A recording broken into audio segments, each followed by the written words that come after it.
Shalom, puji Tuhan, Bapak Ibu Saudara yang dikasihi Tuhan. Renungan firman Tuhan hari ini tentang sebuah kata mager.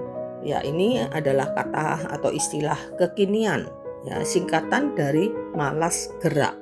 Istilah ini dikenakan kepada orang yang malas melakukan kegiatan, malas olahraga, malas bekerja, malas kemana-mana, maunya cuma di rumah, rebahan, dan biasanya justru tidak malas untuk berselancar di dunia maya karena tidak perlu aktivitas fisik, ya, bergadget ria, ya, nonton YouTube yang bisa dilakukan sambil tiduran. Nah, mari kita perhatikan apa yang firman Tuhan katakan dalam Amsal 6 ayat 9-11. Hai pemalas, berapa lama lagi engkau berbaring? Bilakah engkau akan bangun dari tidurmu? Tidur sebentar lagi, mengantuk sebentar lagi, melipat tangan sebentar lagi untuk tinggal berbaring. Maka datanglah kemiskinan kepadamu seperti seorang penyerbu dan kekurangan seperti seorang yang bersenjata. Amsal 20 ayat 30-34. Aku melalui ladang seorang pemalas dan kebun anggur orang yang tidak berakal budi. Lihatlah, semua itu ditumbuhi onak, tanahnya tertutup dengan jeruju dan temboknya sudah roboh. Aku memandangnya, aku memperhatikannya, aku melihatnya dan menarik suatu pelajaran. Tidur sebentar lagi, mengantuk sebentar lagi, melipat tangan sebentar lagi untuk tinggal berbaring, maka datanglah kemiskinan seperti seorang penyerbu dan kekurangan seperti orang yang bersenjata. Di dalam 2 Tesalonika 3 ayat 10 juga Rasul Paulus mengingatkan, jika seorang tidak mau bekerja, janganlah ia makan. Saya yakin semua orang normal secara akal budi tidak mungkin menyukai kemalasan. Orang tua tidak ingin anak-anaknya malas belajar, malas membantu orang tua. Tetapi ironisnya banyak orang tua yang tidak peduli jika anak-anaknya malas berdoa, malas ibadah, malas membaca Alkitab. Bapak Ibu, kemalasan adalah karakter buruk. Dalam aspek apapun, kemalasan pasti berdampak negatif. Di Amsal yang kita baca tadi, di Amsal 6 dan di Amsal 12, diulang kalimat-kalimat yang persis sama.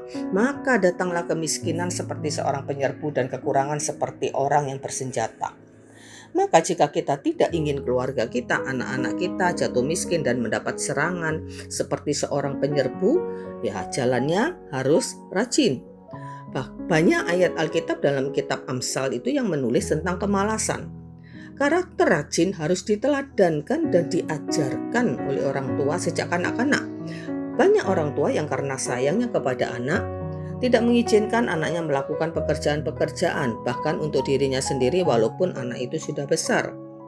Banyak orang tua yang melakukannya untuk anak atau asisten rumah tangga, ya, yang menyediakan mulai dari makan, pakaian, dan lain-lain, ya, untuk seorang anak. Dalam usia yang belum memungkinkan, ya memang harus orang tua yang melakukannya.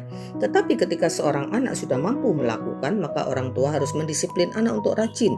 Tidak hanya untuk dirinya sendiri, tapi juga untuk orang lain, membantu pekerjaan-pekerjaan rumah, juga di sekolah. Mari Bapak Ibu, setiap kita jangan sampai mager, malas bergerak, terutama mager untuk pekerjaan-pekerjaan yang menjadi tanggung jawab kita. Dan yang penting, jangan mager untuk hal-hal rohani, ibadah, berdoa, baca firman Tuhan, dengar firman Tuhan. Ada yang pepatah yang mengatakan rajin pangkal kaya. Firman Tuhan juga mengatakan hal yang sama. Di Amsal 12 ayat 27 bagian B dikatakan bahwa orang rajin akan memperoleh harta yang berharga. Namun perlu diingat juga, kekayaan, kesuksesan tidak semata-mata atau hanya ditentukan oleh kerajinan. Ada banyak faktor-faktor lain di mana orang rajin bisa mengalami kegagalan, bisa mengalami kebangkrutan.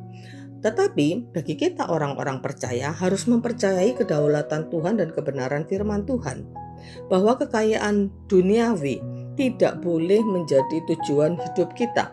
Sampai-sampai apalagi kalau kita sampai menetapkan standar bahwa kita harus kaya, kita rajin, bahkan kelewat rajin sampai mengabaikan hal-hal yang lebih penting, kerja siang malam, banting tulang, peras keringat supaya kaya. Dan kita lupa bahwa sumber utama kekayaan bukanlah kerajinan tetapi Allah. Mazmur 127 ayat 2 dikatakan, sia-sialah kamu bangun pagi-pagi dan duduk-duduk sampai jauh malam dan makan roti yang diperoleh dengan susah payah, sebab Ia memberikan kepada yang dicintainya pada waktu tidur. Tentu ayat ini tidak mengajarkan kita untuk malas, tetapi intinya adalah Tuhanlah pemegang kedaulatan atas berkat-berkat atau kekayaan. Bisa terjadi kita sudah rajin tapi tidak kaya-kaya juga. Percayalah, Tuhan tidak pernah salah dalam memberi berkat, dan yang pasti Dia menjamin kecukupan kebutuhan pokok kita, makan, minum, pakai, tertulis dalam Matius 6 ayat 31 sampai 33. Jadi tetaplah rajin dalam segala hal, bukan supaya kaya, tetapi karena kita melakukan perintah Tuhan. Soal kekayaan, percayalah pada kedaulatan Tuhan yang tidak pernah salah. Jadi sekali lagi Bapak Ibu Saudara yang dikasihi Tuhan, mari jangan mager. Amin. Puji Tuhan, Tuhan memberkati. Mari kita berdoa. Terima kasih Tuhan buat hidup kami ya Tuhan, buat segala yang ada pada kami, juga kekuatan, kesehatan bagi tubuh kami sehingga kami bisa melakukan segala sesuatu. Tolong kami untuk ingat dengan firman-Mu, untuk kami tidak menjadi orang yang malas, tapi kami boleh melakukan apa yang menjadi bagian dan tanggung jawab kami ya Tuhan. Dan kami boleh menjadi teladan bagi anak cucu kami, untuk kami menjadi orang-orang yang rajin. Terima kasih Tuhan, kami mengucap syukur buat renungan firman Tuhan hari ini. Dalam nama Yesus kami berdoa. Amin. Puji Tuhan, Tuhan memberkati.